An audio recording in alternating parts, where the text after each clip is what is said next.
Welcome to जिज्ञासा coaching centre room. और आज मैं फर्स्ट बार डिजिटल बोर्ड पे क्लास 10 साइंस का सेट मरवाने वाला हूं और जो खासकर 2024 में मैट्रिक बोर्ड देने वाले हैं उनके लिए बहुत ही ज्यादा इंपॉर्टेंट है। सो हम प्रत्येक क्वेश्चन को डिस्कशन करेंगे। अगर ये वीडियो अच्छा लगा हो तो please like comment and channel को सब्सक्राइब जरूर कर दे। सो स्टार्ट करते हैं। चलिए अपने सेशन की ओर आ जाइए। थोड़ा सा फर्स्ट क्वेश्चन की ओर क्या है, ये आपका मॉडल सेट फर्स्ट है, ये आपका मॉडल सेट 1 है। और इसे स्टार्ट करने से पहले थोड़ा सा मैं बता दूं कि साइंस का एग्जाम पैटर्न क्या है, उसके बारे में जानना जरूरी होता है। सो देखिए, ये आपका एग्जाम आपका 2 सेशन में दिया जाता है। एक आपका होता है रिटेन और दूसरा का होता है आपका प्रैक्टिकल। तो रिटेन और प्रैक्टिकल क्या होता है, रिटेन आपका 80 मार्क्स का होगा और प्रैक्टिकल आपका 20 मार्क्स का। अब बताइए 20 मार्क्स का प्रैक्टिकल होगा, ये आपका स्कूल और कॉलेज इस पे डिपेंड करता है। किस पे? स्कूल और कॉलेज पे। ये आपका स्कूल का काम होता है 20 मार्क्स देना और हमें तैयार किसका करना है, 80 मार्क्स का। तो 80 मार्क्स इसमें भी 2 फंक्शन है, एक तो इसमें एक सब्जेक्टिव आ जाता है और दूसरा का ऑब्जेक्टिव आ जाता है। क्या जाता है? ऑब्जेक्टिव। तो सब्जेक्टिव आपका 50% बोले तो 40 मार्क्स। हाँ 40 मार्क्स आपका सब्जेक्टिव और 40 मार्क्स आपका ऑब्जेक्टिव जाएगा। अब थोड़ा सा आगे ध्यान दीजिए तो 40 मार्क्स आपका ऑब्जेक्टिव, यहाँ तो आपका सब्जेक्टिव रहेगा जिसमें 10 करिए प्लस होता है, 5 लॉन्ग होता है। और हम खासकर मैं बात करूं ऑब्जेक्टिव पे। ऑब्जेक्टिव तो ऑब्जेक्टिव बनाना बहुत ही इजी है क्योंकि इसमें आपको बहुत सारा क्वेश्चन का लेवल, ये आपका 40 मार्क्स का एग्जाम होता है, लेकिन आपके पास नंबर ऑफ क्वेश्चन आपका कितना होता है?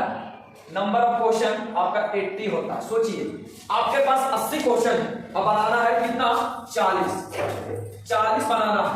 आपके पास बहुत सारा लड्डू होगा, बहुत वैरायटी का मिठाई होगा, जो आपको पसंद हो, जो आपको अच्छा लगे खाने में, उसी को चुन चुन के खाना है। कितना? 40 खाना। 80 आपके पास मिठाई है, 80 प्रकार का मिठाई है, आपको 40 खाना है। जो आपको अच्छा लगे, बेहतर लगे और जिसे आसानी से खा सकते हो, वही 40 क्वेश्चन को खाना। चलिए अब ना लेट करते हुए सेशन को स्टार्ट करते हैं।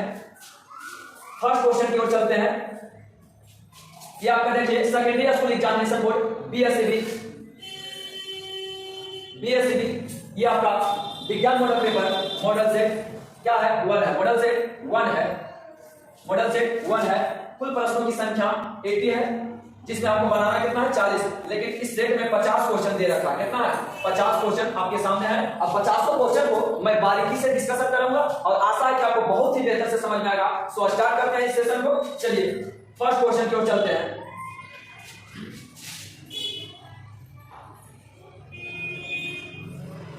देखिए आपके सामने खुलकर आ गया है फर्स्ट क्वेश्चन। आपके सामने ये क्वेश्चन फर्स्ट क्वेश्चन है और इसे मैं बहुत ही बेहतर से डिस्कस करूंगा। सो स्टार्ट करते हैं। चलिए फर्स्ट क्वेश्चन आपका कहता है किस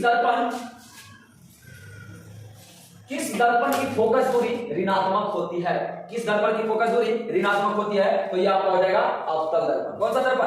अवतल दर्पण। सेकंड क्वेश्चन आता है दर्पण की फोकस दूरी f और वक्रता त्रिज्या r में क्या रिलेशन है, क्या संबंध है? तो हम आपको सिद्ध किए थे अवतल या उत्तल दर्पण के लिए, दोनों के लिए f बराबर हमने r/2 साबित किए थे। तो देखिए दर्पण के फोकस और त्रिज्या में क्या संबंध है? तो दर्पण का फोकस दूरी त्रिज्या का क्या है? आधा है। क्या है? आधा। चलिए नेक्स्ट क्वेश्चन की ओर चलते हैं। क्वेश्चन आपके सामने 3 नंबर आ गया है।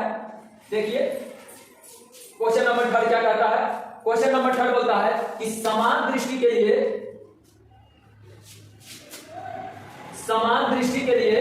स्पष्ट न्यूनतम दूरी है। समान दृष्टि मतलब समान बिंदु या फिर न्यूनतम बिंदु पूछा, न्यूनतम दूरी पूछा कि समान दृष्टि के लिए स्पष्ट न्यूनतम दूरी है। तो स्पष्ट न्यूनतम दूरी मैं आपको बताया था 25 सेंटीमीटर होता है और अधिकतम दूरी हमने बताए थे क्या होता है? अनंत होता है। क्या होता है? अनंत होता है। अनंत होता है। चलिए नेक्स्ट क्वेश्चन की ओर चलते हैं। क्वेश्चन नंबर आपका बोल रहा है कि श्वेत प्रकाश का कौन सा वर्ण किसी प्रिज्म से गुजरने के पश्चात सबसे कम झुकता है? क्या होता है? सबसे कम झुकता है, मतलब सबसे कम फैलता है। तो मैं आपको बता दूं कि प्रिज्म हमने बताए थे कि प्रिज्म पहले क्या होता है। देखिए फिलहाल प्रिज्म, देखिए प्रिज्म होता क्या, थोड़ा सा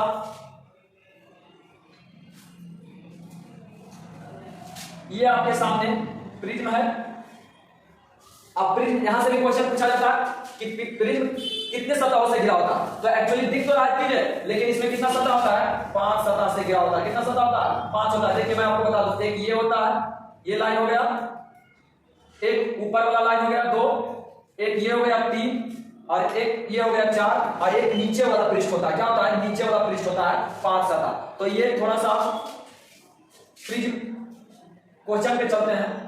कह रहा है तो प्रिज्म से क्या गुजारा जाता है? श्वेत प्रकाश को गुजारा जाता है। किसको गुजारा जाता है? श्वेत प्रकाश को। तो ये श्वेत प्रकाश गुजरेगा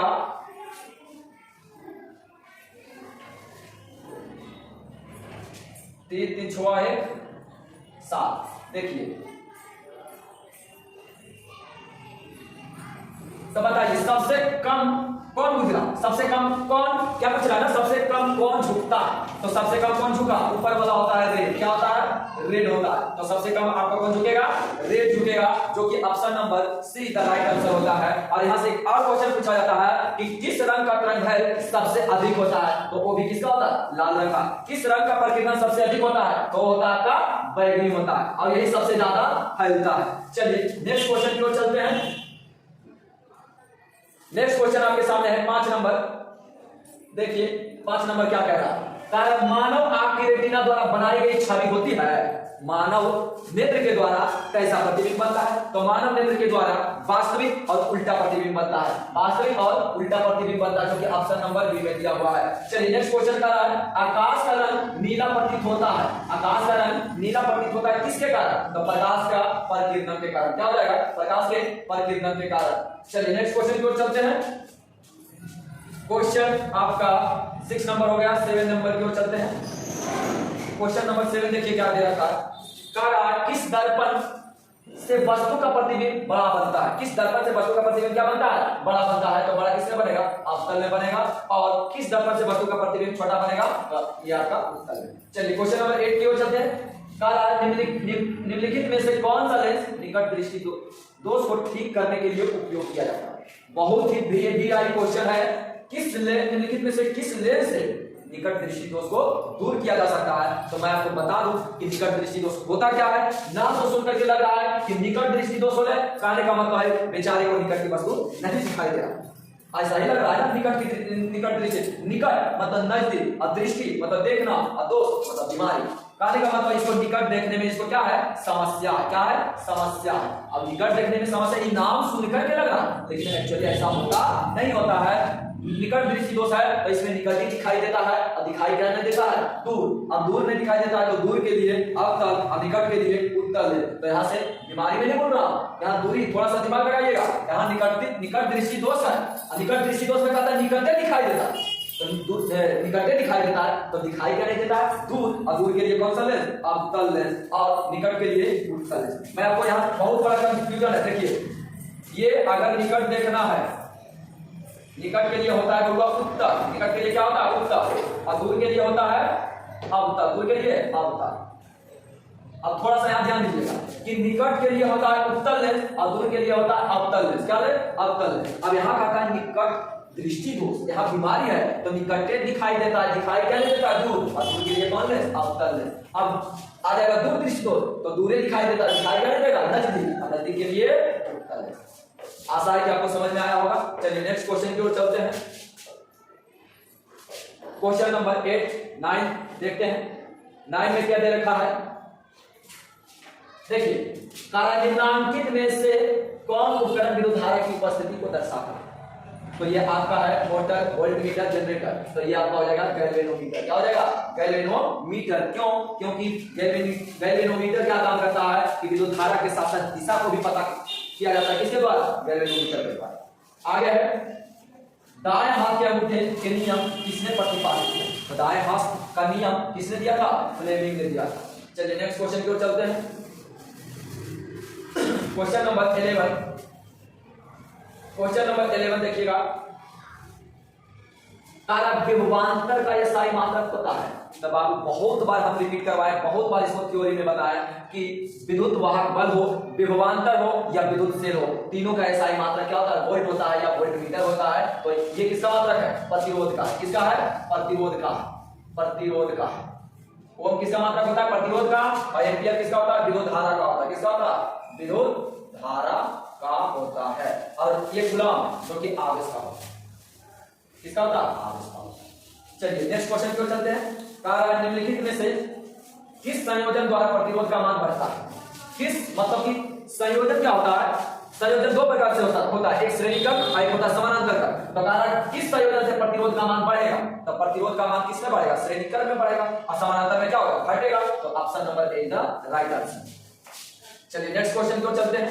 क्वेश्चन नंबर 13 क्या दे रखा है, देखो क्या मजा आ रहा है डिजिटल बोर्ड पे सेकंड में। हाँ मजा तो आएगा ही, क्योंकि बहुत ही इसमें रकम लग चुका है और आशा करते हैं कि आप लोग इसमें सपोर्ट कीजिएगा थोड़ा सा।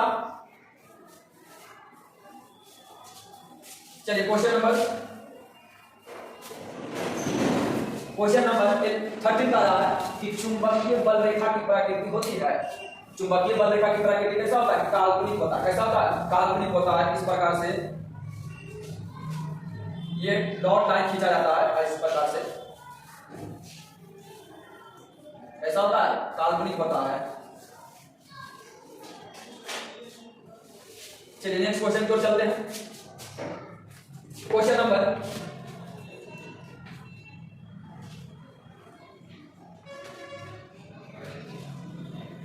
14 में बोल रहा है क्या, 1 किलोवाट घंटा किसके बराबर होता है। बहुत ही ब्रीवियर क्वेश्चन है। 1 किलोवाट घंटा, 1 किलोवाट घंटा बराबर 1 यूनिट होता है। कितना होता है, 1 यूनिट होता है। और 1 यूनिट बराबर होता है 3.6 × 10⁶ जूल होता है। क्या होता है, 3.6 × 10⁶ जूल होता है, जो कि option number C is the right answer है। चलिए नेक्स्ट क्वेश्चन की ओर चलते हैं। नेक्स्ट क्वेश्चन आपका क्या है, क्वेश्चन नंबर 15 का रहा है। क्वेश्चन नंबर 15 देखिए, क्वेश्चन नंबर 15 का रहा है, नवीकरणीय ऊर्जा का स्रोत क्या। नवीकरणीय ऊर्जा का स्रोत आपका तो ऑप्शन शॉर्ट से हो जाएगा, फर्स्ट है तीसरा। चलिए नेक्स्ट क्वेश्चन की ओर। कौन सा लेंस अपसारी लेंस, कौन सा लेंस को अपसारी लेंस भी कहा जाता है। तो किस लेंस को कहा जाता है, अवतल की उत्तल। अपसारी अगर लेंस में आइएगा तो अपसारी कहा जाता है अवतल को, अगर दर्पण में आइएगा तो अपसारी कहा जाता है किसको, उत्तल को। अगर दर्पण में आइएगा तो अपसारी किसको कहा जाएगा, उत्तल को। लेंस में आइएगा तो अपसारी अवतल को। और अगर इसमें जिस लेंस को अभिसारी कहा जाता है तो आपका हो जाएगा उत्तल लेंस को। और किस दर्पण को अभिसारी दर्पण कहा जाता है तो उसमें आ जाएगा किसमें, इसका जस्ट उल्टा होता है। जैसे अगर अभिसारी कौन है, अवतल लेंस है, तो अभिसारी अपसारी दर्पण में आइएगा तो कौन हो जाएगा, उत्तल हो जाएगा। क्या हो जाएगा, उत्तल हो जाएगा। और अगर अभिसारी लेंस में आइएगा तो हो जाएगा उत्तल, अभिसारी उत्तल, सॉरी अभिसारी हाँ उत्तल। और अगर दर्पण में आइएगा तो अभिसारी क्या हो जाएगा, अवतल हो जाएगा। क्या हो जाएगा, अवतल हो जाएगा। बहुत बड़ा इसमें सेंस है, आप फिगर से भी समझ सकते हैं। अभिसारी का काम है एक बिंदु पर आकर एक त्रित्व नाम, और अपसारी का काम है कि एक बिंदु से अनेक दिशाओं में फैलना। जैसे कि थोड़ा सा मैं टाइम देता हूं, लेकिन अभी एक्सप्लेन कर देता हूं कि देखिए दोनों में फर्क क्या है। चलिए देखिए, ये है आपका दर्पण, सॉरी यही है ना क्वेश्चन, लेंस से का। चलिए देखिए, ये है आपका, बताइएगा आप ही लोग कौन सा दर्पण है और ये कौन सा दर्पण है।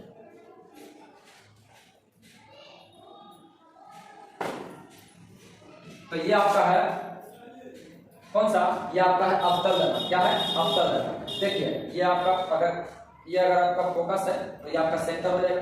प्रकाश की किरण टकराएगा दर्पण से, कहां मिलेगा, फोकस से टकराएगा। कहां मिलेगा, फोकस से। कहां मिलेगा, फोकस से। जहां से भी जाएगा कहां मिलेगा, फोकस से। कहने का मतलब प्रकाश की किरण को एक बिंदु पर क्या कर रहा है, मिलाने का काम कर रहा है। वो कौन सा दर्पण, अवतल दर्पण। तो अवतल दर्पण को दूसरा नाम क्या हो जाएगा, एक बिंदु पर मिलाने का काम कौन करता है, अभिसारी। कौन करता है? अभिसारी। तो देखो अभिसारी किस दर्पण को कहा गया? अवतल दर्पण को। अब यहां देखिए उत्तल दर्पण, यह आपका अगर ये फोकस है तो ये आपका सेंटर हो जाएगा। क्या हो जाएगा? सेंटर हो जाएगा। देखिए प्रकाश की किरण आएगा, टकराने के बाद क्या हो जाएगा? फैल जाएगा, और फैल जाएगा जाकर के प्रतीत होगा कहां से? फोकस से। ये आएगा फैल जाएगा, प्रतीत होगा कहां से? फोकस से। मतलब जितना भी प्रकाश आएगा क्या होगा? फैल जाएगा, लेकिन प्रतीत होगा फोकस से। ये भी आएगा फैल जाएगा, लेकिन प्रतीत होगा कहां से? फोकस से। अब यहां से देखो क्या लग रहा है कि यहां से प्रकाश की किरण सब क्या हो रहा है? फैल रहा है। अब बताओ एक बिंदु से अनेक दिशाओं में फैल रहा है, तो ये फैलना क्या कहलाता है?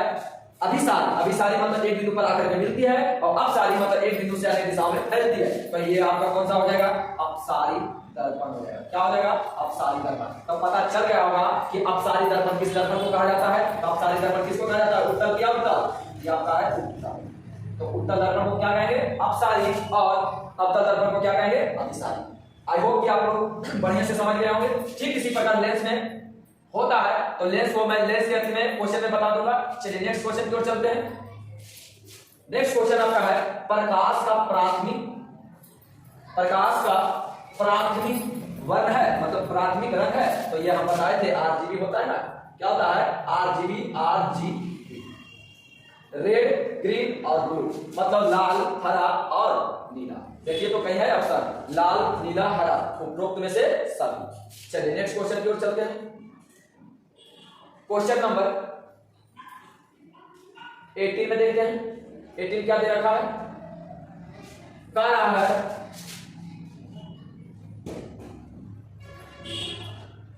18 निम्नलिखित में से कौन नेत्र रंगीन भाग होता है? निम्नलिखित में कौन नेत्र का रंगीन भाग होता है?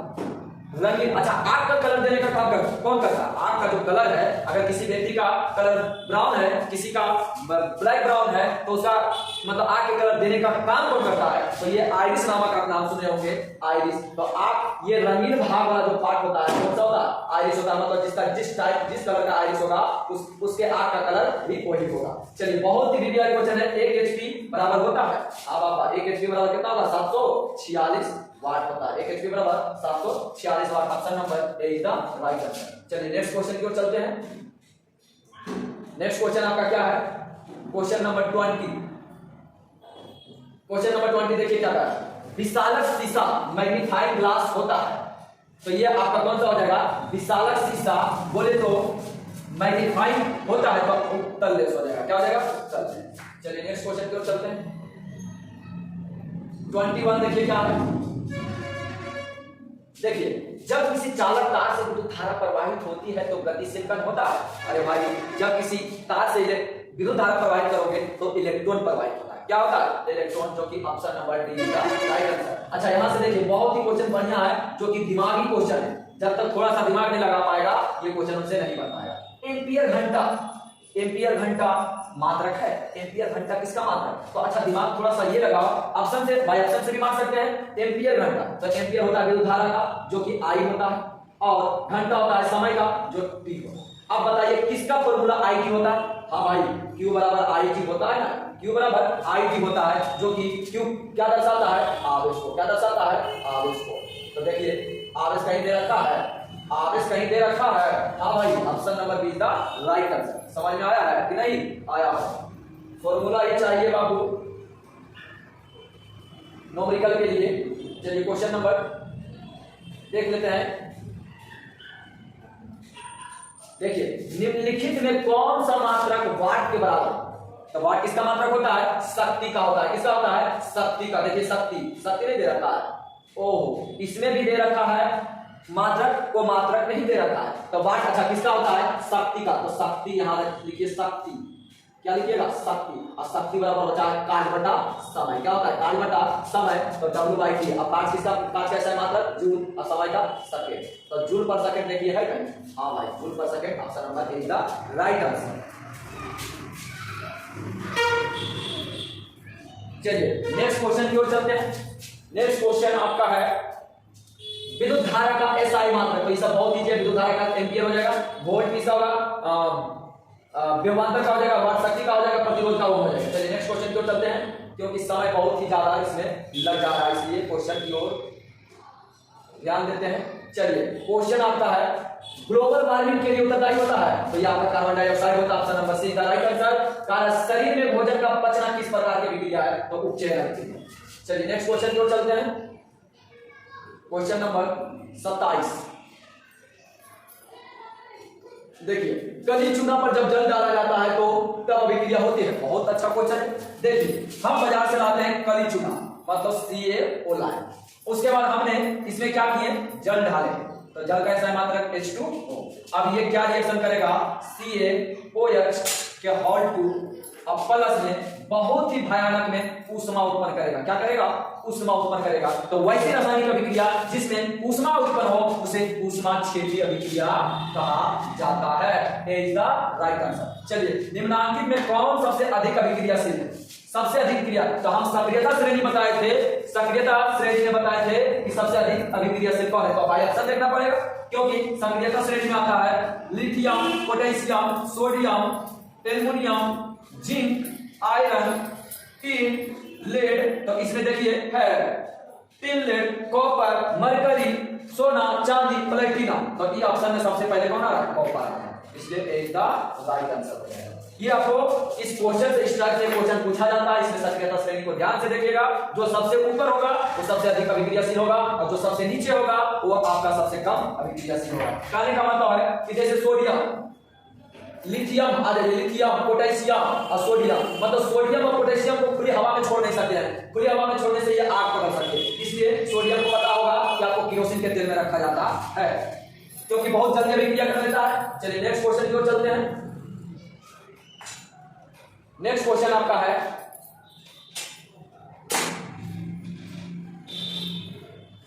देखिए, सारा चूना जल का रासायनिक सूत्र होगा। अभी हमने जल डाले भाई, खाली चूना में जल डाले अभी ना, तो कैल्शियम हाइड्रोक्साइड।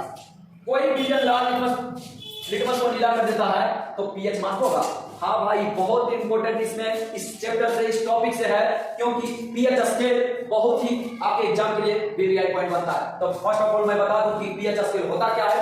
पीएच का मतलब होता है power of hydrogen, power of hydrogen, power of hydrogen या पोटेंशियल ऑफ हाइड्रोजन। क्या होता है, पोटेंशियल ऑफ हाइड्रोजन होता है, ठीक है, पोटेंशियल ऑफ हाइड्रोजन होता है, पोटेंशियल ऑफ हाइड्रोजन होता है। तो इसमें पीएच स्केल होता क्या है, पीएच स्केल हम क्या समझा रहे थे, पीएच स्केल के बारे में सुन रहे हैं। पीएच स्केल जो कि सोरेनसन नामक वैज्ञानिक ने दिया, पीएच स्केल किसने दिया, सोरेनसन नामक वैज्ञानिक ने दिया। अब पीएच स्केल क्या काम करता है, तो पीएच स्केल अम्ल या क्षार होने की गुणवत्ता को बताता है कि अम्ल है या क्षार है। तो अम्ल या क्षार को कैसे बताएगा, पीएच स्केल काम कैसे करेगा, तो मैं आपको बता दूं। पीएच स्केल थोड़ा सा देखिए, यही आपका पीएच स्केल है। क्या है, पीएच स्केल, पीएच स्केल। तो पीएच स्केल एक रेंज होता है। क्या होता है, रेंज में बताया जाता है। ये आपका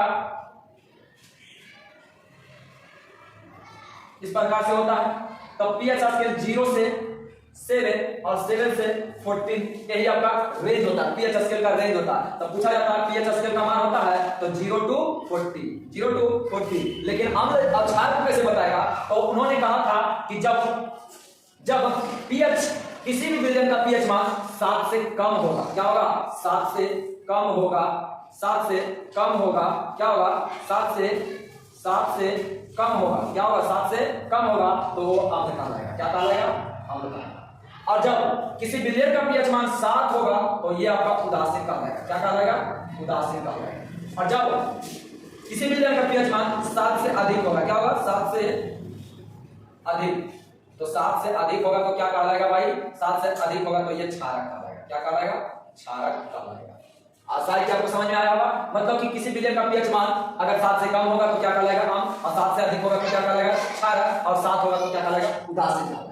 तो अब यहां से देखिए कि किसी विलयन का लाल लिटमस पत्र को नीला कर दे रहा है, लाल को क्या कर दे रहा है, नीला कर दे रहा है, तो ये क्या होगा, क्षारक होगा।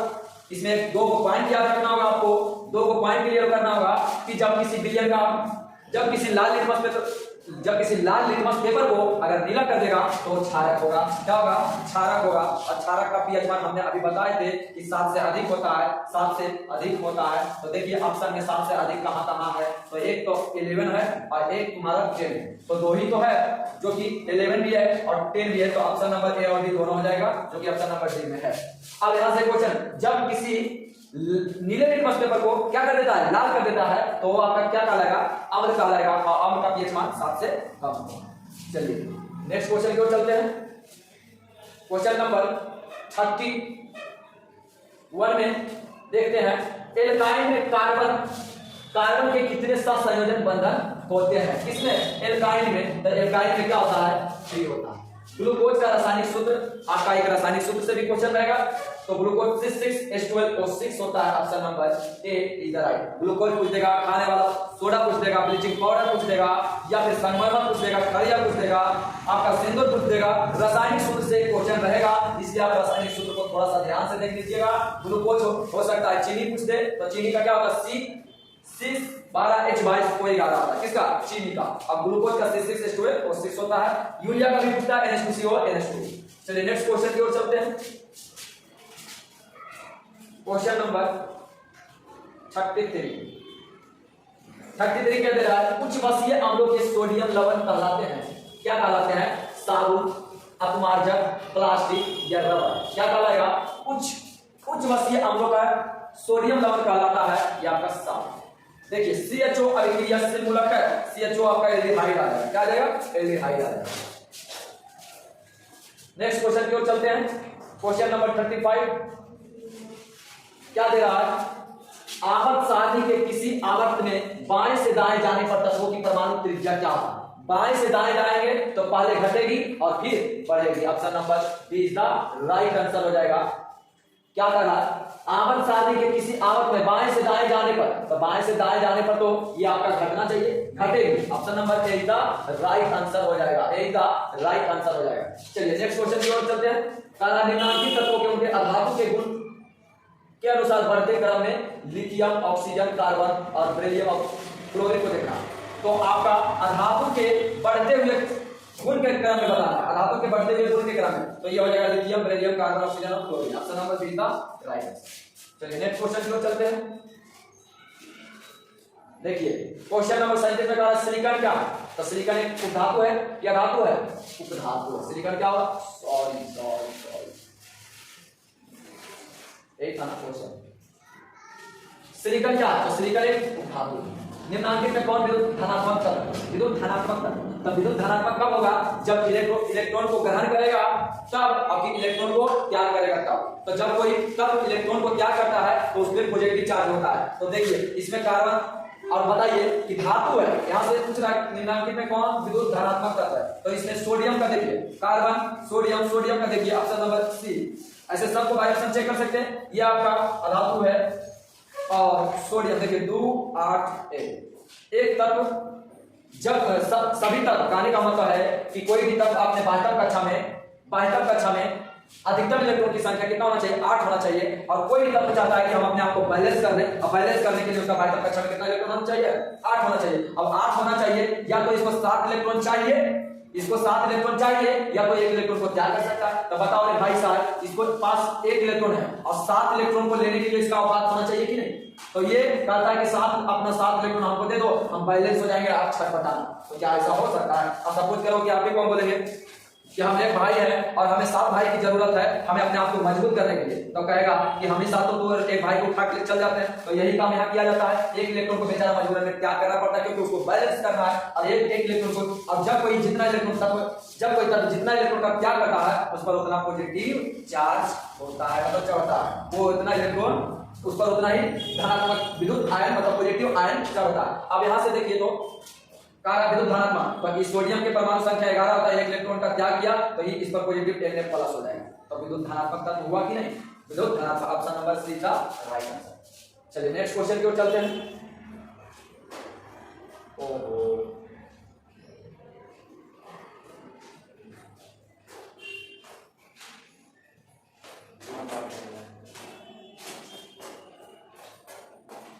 हो गया आपका ना, ये हो गया 35, ये हो गया हाँ, इसके बाद देखिए ये आज का क्वेश्चन इसमें घुसा दिया। क्या कर रहा है कि टिहरी बांध, टिहरी,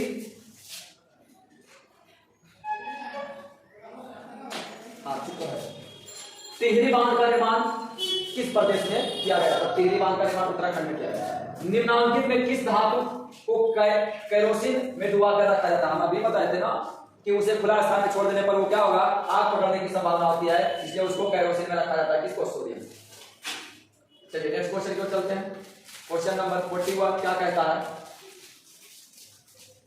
कह रहा है अपमार्जक से बनाए जाते हैं Surf Excel, shampoo, easy Surf, तीनों बनाया जाता है। उपरोक्त में से सभी हो जाएगा। चलिए नेक्स्ट क्वेश्चन की ओर चलते हैं। सौर सेल में किसका उपयोग किया जाता है? तो सौर सेल में किसका उपयोग किया जाता है? सिलिकॉन का किया जाता है, सिलिकॉन का किया जाता है। चलिए क्वेश्चन नंबर, निम्नलिखित में से किसका उपयोग खाना बनाने वाले ईंधन में नहीं होता? अच्छा, खाना बनाने वाले ईंधन में नहीं किया जाता है। किसका? तो यहां ध्यान दीजिएगा, सीएनजी का, compressed natural gas, LPG liquid petroleum gas, और बायोगैस और कोयला, ये तीनों को खाना बनाने में उपयोग किया जाता है। और ये आपका कंप्रेस्ड नेचुरल गैस का उपयोग खाना बनाने में नहीं किया जाता। देखिए ये रिएक्शन दे दिया है Cu प्लस को CuO, मतलब कॉपर ऑक्सीजन से विक्रिया कर कॉपर ऑक्साइड बनाया। और ये कार्य कौन सा विक्रिया है? ऑक्सीकरण, उदासीनीकरण, अपघटन, विस्थापन। तो जब कोई तत्व किसी दूसरे तत्व के यौगिक के साथ मिलकर उसके तत्व का, उसके यौगिक का स्थान, खुद उसका स्थान लेकर उसका क्या बदल देता है? विस्थापित कर देता है। उसको विस्थापित कर देता है तो उसे विस्थापन। मतलब जब कोई तत्व किसी दूसरे यौगिक के तत्व के साथ अभिक्रिया करके उसको विस्थापित कर देता है तो विस्थापन में आ जाएगा। लेकिन यहाँ तो कॉपर के साथ कौन जुड़ रहा है? ऑक्सीजन। तो ऑक्सीजन जुड़ रहा है तो उसको क्या कहेंगे? ऑक्सीकरण। ऑक्सीकरण क्या होता है? वैसी रासायनिक अभिक्रिया जिसमें ऑक्सीजन का संयोग होता है तथा हाइड्रोजन का वियोग होता है, उसे ऑक्सीकरण अभिक्रिया कहते हैं। तो option number A is the right answer. चलिए नेक्स्ट क्वेश्चन की ओर चलते हैं। क्वेश्चन नंबर 45, निम्नलिखित में से कौन सा समीकरण संतुलित नहीं है? संतुलित नहीं है तो देखते हैं संतुलित कौन है भाई? इसमें एक हाइड्रोजन, दो क्लोरीन, तो एक हाइड्रोजन, सॉरी दो हाइड्रोजन है ना, दो हाइड्रोजन और दो क्लोरीन, तो दो क्लोरीन इसके साथ भी है, ये आपका तो संतुलित है। इसमें देखते हैं यहाँ दो नाइट्रोजन है, यहाँ नाइट्रोजन सिंगल है, यही तो आपका संतुलित है। ये इसमें भी संतुलित है, ये भी संतुलित है। Option number B is the right answer. Option number B is the right answer. ये कहां लिखा? बी लिखो, बी ये होना चाहिए। ऑप्शन नंबर बी का राइट। अब देखो उदासीन विलयन का पीएच मान हम बताए थे, पीएच स्केल में उदासीन का पीएच मान कितना होना चाहिए? 7। चलिए नेक्स्ट क्वेश्चन की ओर चलते हैं। क्वेश्चन नंबर कितना है? निम्नलिखित में से कौन दुर्बल अम्ल है? दुर्बल अम्ल है, एक प्रबल अम्ल होता है, एक दुर्बल अम्ल होता है। तो प्रबल अम्ल आपका होता है कौन? H2SO4 होता है। दुर्बल अम्ल आपका CH3COOH। क्रायोलाइट एसिड है, तो क्रायोलाइट किसका है? एल्युमिनियम का है। ऑप्शन नंबर देखिए एल्युमिनियम बी में है। चलिए नेक्स्ट क्वेश्चन की ओर चलते हैं। क्वेश्चन नंबर देखिए यही आपका लास्ट है, पोटेशियम की परमाणु संख्या। हाँ बाबा, एक क्वेश्चन यहां से भी पूछा जाता है, एक क्वेश्चन यहां से भी पूछा जाता है, एक क्वेश्चन यहां से भी पूछा जाता है। एटॉमिक नंबर से भी एक क्वेश्चन आता है। कैल्शियम कम से कम एटॉमिक नंबर 40 पर आध होना चाहिए। कहां तक? 40 पर आध होना चाहिए, तब आपको कहीं से भी पूछे तो आपसे बन जाएगा। तो यहाँ पोटेशियम की परमाणु संख्या पूछ रहा है, तो पोटेशियम की परमाणु संख्या कितना होता है? 19 में होता है, 19 में। देखिए है नहीं। फॉर्मिक अम्ल का IUPAC नाम पूछ रहा है, फॉर्मिक अम्ल का, तो मेथनोइक अम्ल हो जाएगा। यही आपका सेशन लास्ट होता है और इसके बाद देख लेते हैं